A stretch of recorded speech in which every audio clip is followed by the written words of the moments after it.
Hi everyone and welcome back.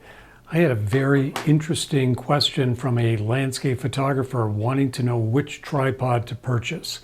And that's a really good question because the answer is a little more complicated than just pointing to a certain tripod.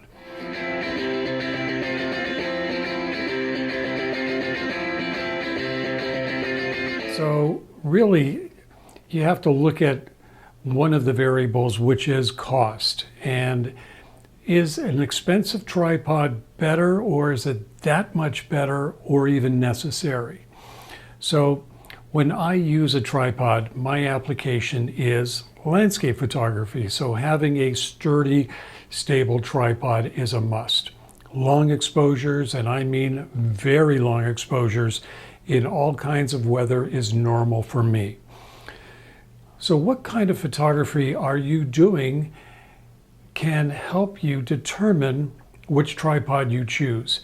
You might even have different tripods for different applications.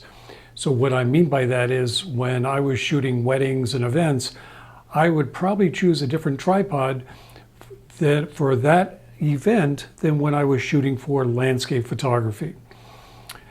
Today I'm comparing two tripods. I'm comparing the Really Right Stuff TVC 34L, which is this big bad boy right here, versus the Leofoto Ranger LS 285 CEX, which really is now the 284 CEX, which is this one right here.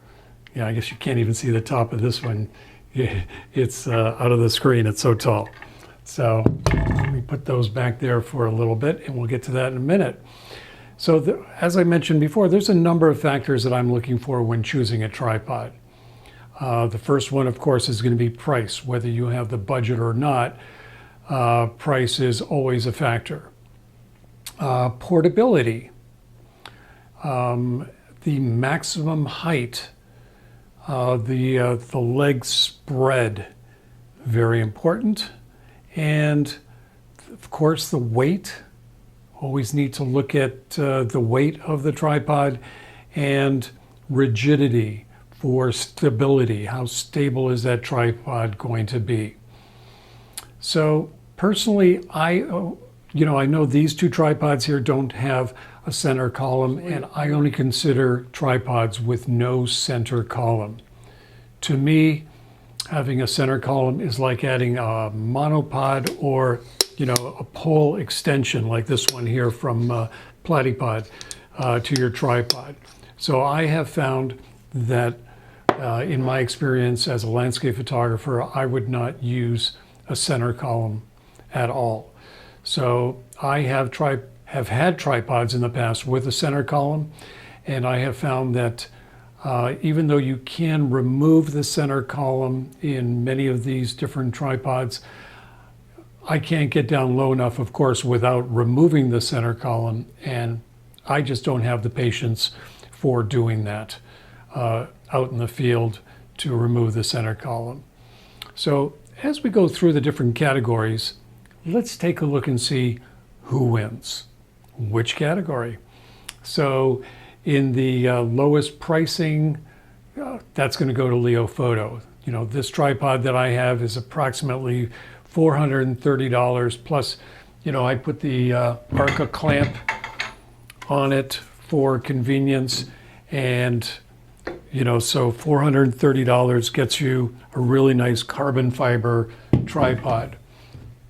On the other hand, the Really Right Stuff tripod that I have here is about $1,320 plus the leveling base.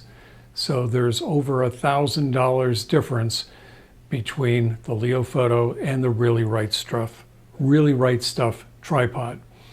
All right, for the category of weight, Leofoto is just a little under 3 pounds, whereas the Really Right Stuff tripod, even though it shows 4.5 pounds on their website, you've got to take out the base plate, put in the leveling base, which adds a little bit extra weight. So I'd say the Really Right Stuff is really coming in more around 5.5 pounds compared to the 3 pounds on the Leofoto. So Leofoto definitely I'd give a 2.5 pound difference between it and the Really Right Stuff. So now the amount of feet the tripod spreads out to, which is very important in landscape photography for getting that good stability that you're looking for.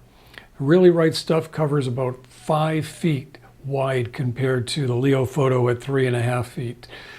So at this point, I'd have to give that to Really Right Stuff, because 5 feet is a really good spread across. Now, load capacity really doesn't matter that much to me, because as a mirrorless shooter, my equipment really doesn't get that heavy. So the Really Right Stuff load capacity of 50 pounds, whereas the Leo Photo capacity at 17.6.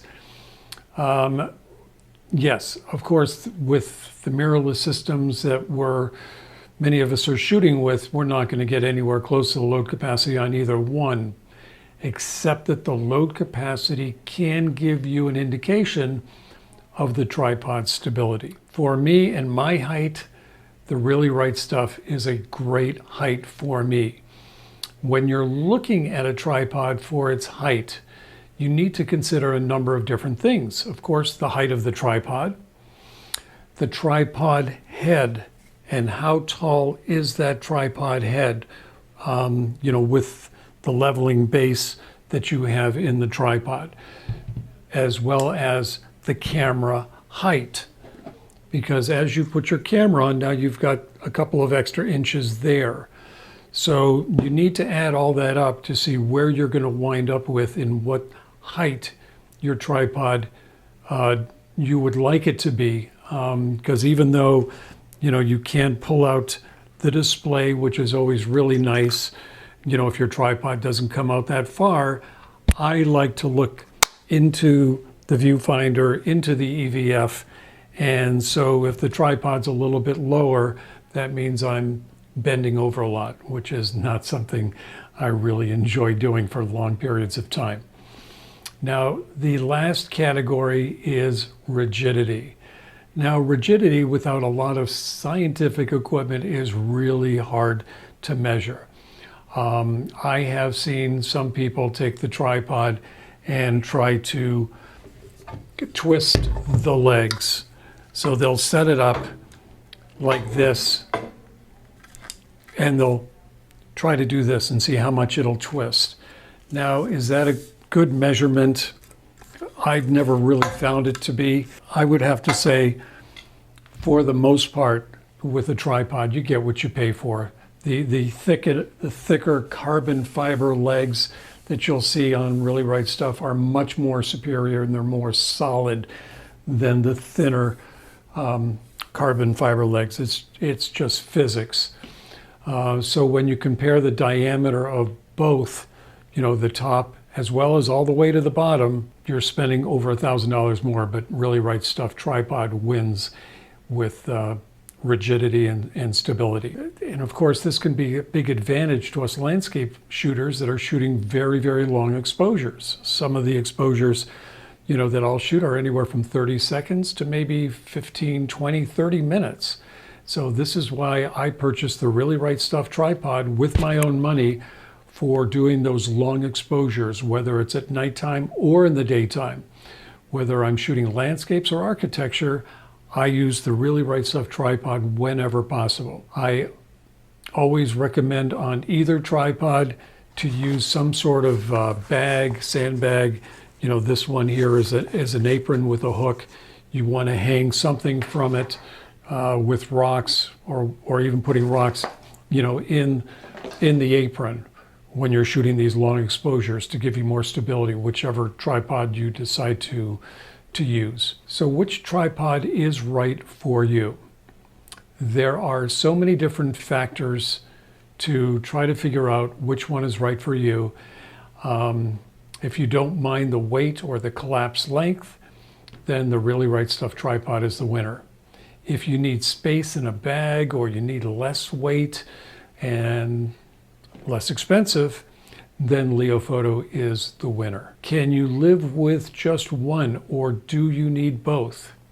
Well, It's a really good question, but my suggestion would be is look at your application and your needs 80% of the time and go from there. So thanks again for joining me. I hope you've enjoyed this video, and if you like it, please give it a like and also subscribe so that way you'll get notified of upcoming videos.